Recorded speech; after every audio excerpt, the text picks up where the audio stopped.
trade talks between the United States and China have started in London. Officials are hoping to ease the growing trade dispute that's seen sweeping tariffs and export controls. The two sides will try to get back on track after a preliminary agreement was struck last month in Geneva. Willem Marx has more from outside Lancaster House in London, where the talks have been taking place.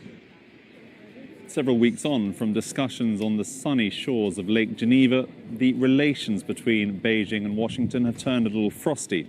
At issue seems to be critical minerals known as rare earths that are used by US companies imported from China in products including semiconductors and electric vehicles. The conversations here in Lancaster House between the US and Chinese delegations have continued throughout much of this afternoon. Here on Monday, they will continue into Tuesday, yet no clear signs of a breakthrough involving either side. The US, led by US Treasury Secretary Scott Bessent, the Commerce Secretary Howard Lutnick, also involved in these conversations, as well as the Trade Representative Jameson Greer. On the Chinese side, the delegation led by the Vice Premier for Economic Affairs, He Lifeng. Those conversations critical to financial markets worldwide that have been severely disrupted in recent months by US President Donald Trump's majorly impactful policies when it comes to trade. Willem Marx, Al Jazeera, London.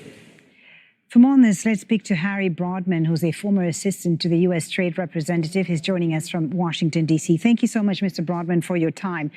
President Trump described his call with Xi going into these talks as very good, and he talked about mutual visits. From a U.S. standpoint, how high are the stakes in London? How important is it for the White House to show progress in these talks?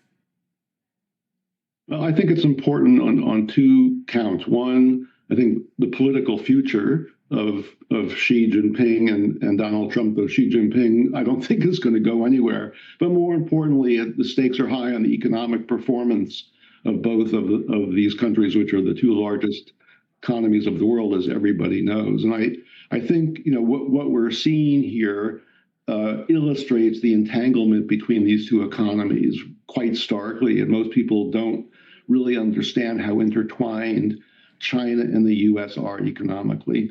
Mm-hmm. And China has a lot of leverage right now through its rare earth dominance. Has the 90-day suspension, which was agreed in May, given Washington any real leverage, or are we simply managing crisis to crisis at this point? Well, I think we're managing crisis to crisis at this point, largely because I think neither China nor the U.S. at this juncture really pay much attention to the WTO, which is quite sad, because that's really the proper venue for this. But I think both the rare earths from the Chinese side and the semiconductors that China wants from us, from our side, are equally critical, in quotes, if you will. Mm-hmm. And those two are tied. I think many people, were caught by surprise that export controls rose so high on this agenda. And I'm not sure why, because the outcome of that conversation between Xi and Trump was that Lutnick was going to be coming, Commerce Secretary Lutnick was going to be coming to this delegation, I'm sure, at the request or the demands by Beijing, because Lutnick is the one in the U.S. government who exercised authority over export control. So I think there was a signal several days back that I wrote about and others commented on, that the fact that Lutnick was going showed us, that tipped their hand, that export controls on both sides of the ledger, semiconductors on ours and critical minerals, rare earths on their side, was going to be top of the agenda. Right. And the U.S., as we know, has been doubling down on controlling exports of advanced AI chip technology to China. And this is being seen as a national security issue by the Trump administration. But how do U.S. officials walk the line between safeguarding critical tech and avoiding a full decoupling with the world's second largest economy?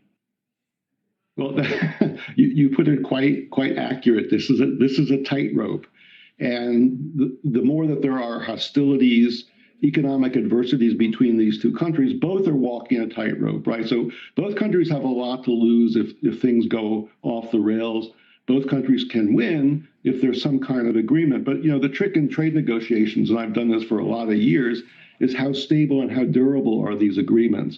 The way that these are going now, these are sort of one-off conversations. What really matters is what goes on behind the scenes after the two high-level officials, groups of officials leave. That's where the rubber meets the road.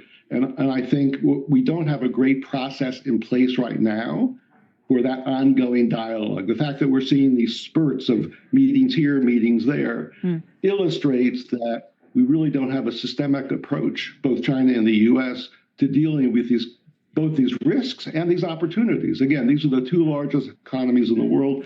Both have shared risks and both have shared opportunities for growth. Yeah, as you say, you've got a great deal of experience in trade negotiations. What's your view on this U.S. decision to revoke visas for Chinese students, especially in STEM?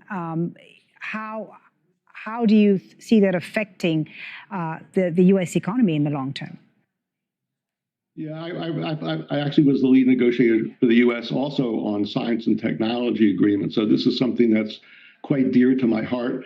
The Chinese students here and Chinese researchers generally are extraordinarily valuable for the world economy, but also for the U.S. And I think I understand the risks. The risks can be profound to the U.S., but we've got to walk this tightrope quite carefully, because we're just going to, pick ourselves in the foot by not allowing Chinese students to come here. There are safeguards that one can put in place, but I think the fact that they want to engage with us in an R&D matter by graduate students and the like, I think that's great. And I think the more that Chinese or other foreigners who are working in the U.S. market understand the culture, appreciate the opportunities here, that I don't want to dream about it, but that does allow for more collective action and cooperation between two countries who otherwise are at each other's throats. Thank you so much for your insight. We really appreciate you joining us on Al Jazeera. Harry Broadman, former assistant to the U.S. Trade Representative, live there from Washington, D.C. Thank you so much for your time. Thank you.